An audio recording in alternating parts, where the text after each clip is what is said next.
As things stand, McLaren is the only sports car manufacturer with no SUV in its lineup. However, that's going to change soon, since the British brand is hard at work on a possible answer. It is a pleasure to have you join us here at Refined Wealth. In this video, we're going to have an exclusive first look at the world's first McLaren SUV that will surely blow your minds off. Did you know that not only is this going to be McLaren's first ever SUV, but it is also going to be the brand's first fully electric vehicle? You heard that right. The world is changing.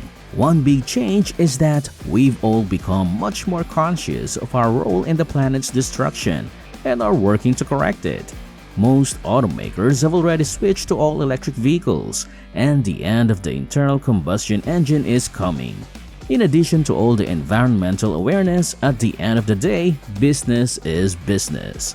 And where does McLaren stand?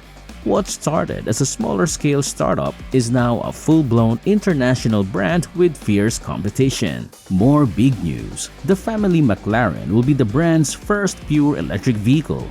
But it'll be true to the McLaren DNA with lightweight construction, big performance, and exciting dynamics. McLaren is likely to stick with the tried-and-true method of packaging battery cells, placing them beneath the passenger seat for a low center of gravity. BMW provides the cells for the McLaren Artura supercar, and there have been talks about extending the supply agreement, but sources say that's a long shot. As of now, the company is still putting out its feelers to other tech companies and OEMs to strike up the right partnership. And take note, this takes time. Of course, they need the best of the best. Naturally, EVs need to be connected for real-time range management and for over-the-air updates to bring new features. But the new software will bring big benefits in a key area for McLaren. Let's have a quick view of its exterior. Now, we get a view of the famous McLaren profile up front, complete with its piercing eyes. This time around, it's somewhat more big than usual. Obviously, it needs to be resized to match the modified proportions. As you can see, those are in fact intakes. Even though it lacks an engine, this would serve a vital purpose in keeping the brakes and batteries at a comfortable temperature. One possible location for the electronics would be in the middle. Moving along, it also has two-tone side mirror cups, which are always a nice touch, right? More and more vehicles are opting for a two-tone look, which this one achieves with its blacked-out roof. But it seems like McLaren is doing good work on this paint job. For its feet, it rides on enormous 23-inch wheels that are slightly upgraded from the standard design. And looking more closely from there, tiny openings can be seen directly above the rims. Finally, the back has the familiar slanted form, a hallmark of the ultra-aggressive sports aesthetic. And now that we're on the subject of the back, let's check out the tail end. First off, it has the distinctive McLaren taillights, but this time they slide from end to end, across the entire back. Even though it has a sleek and prime appearance, everything about it screams McLaren, but it manages to seem modernized at the same time. Looking below, it also has this smaller spoiler, which is the perfect complement to the overall design of the vehicle. Since it runs on electricity rather than gasoline, there is of course no need for exhaust pipes. But to improve airflow, it has a diffuser in the back and a few additional vents. Overall though, you have to give their crew some credit for a job well done, since the car is really lifelike in appearance.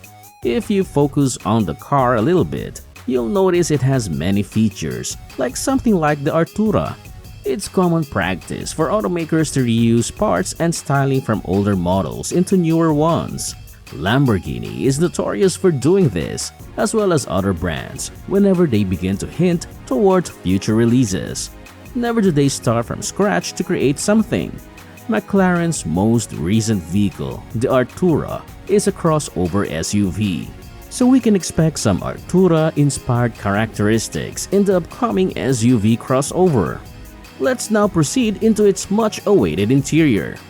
When compared to other McLaren vehicles, the SUV will focus a bit more on comfort and luxury. As you can see on the inside, the first thing you'll see is that this car looks spacious. For once, McLaren isn't spacious. They never are. Now you get more space, more legroom, and a bigger armrest in general. That's a relief. Even the infotainment system will be more user-friendly as the current one is heavily track-focused. It should be pretty established in general for most SUVs to have the passenger side infotainment screen. It just makes sense. So, this will allow the driver to rip it down the streets, while the passenger throws on their favorite terrible song, changes the temperature, puts their seat on heating, and different things to control. Inspecting closely, a lot of McLarens right now have this Alcantara leather. Everything is very racy. Everything's vibrating on the inside and it's loud. And what about its new cutting-edge electronic architecture? Software issues delayed sales of the new Artura, with a painful impact on the company's finances. McLaren thinks that downside will swiftly be eclipsed by the potential it unlocks, putting McLaren 5 years ahead of its rivals in software, a quick boost from its competitors. Time will tell if this prediction comes true, but with SUVs joining the lineup alongside traditional supercars for many brands such as the Lamborghini Urus Super Crossover and Ferrari Purosangue, it isn't a stretch to think that McLaren may choose to expand their lineup in the same way at some point in the future. Hopefully, they will. However, this would initially come at a cost. It is speculated the new SUV could cost between $265,000 and $400,000. But hey, it's totally worth it, right? Its reported launch timing between 2025 and 2030 would allow it to incorporate next-generation solid-state battery technology, which would become available around 2028. As the world moves to electric propulsion, the ultimate luxury vehicle of McLaren says is stronger than time and will once again tackle and overcome challenges to remain available to its die-hard fans. What do you guys think?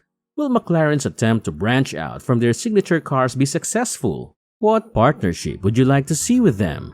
Comment down your answers below. Don't forget to like this video. And since you're already here, you might as well subscribe to our channel and click on the notification bell so you don't miss out on great new videos.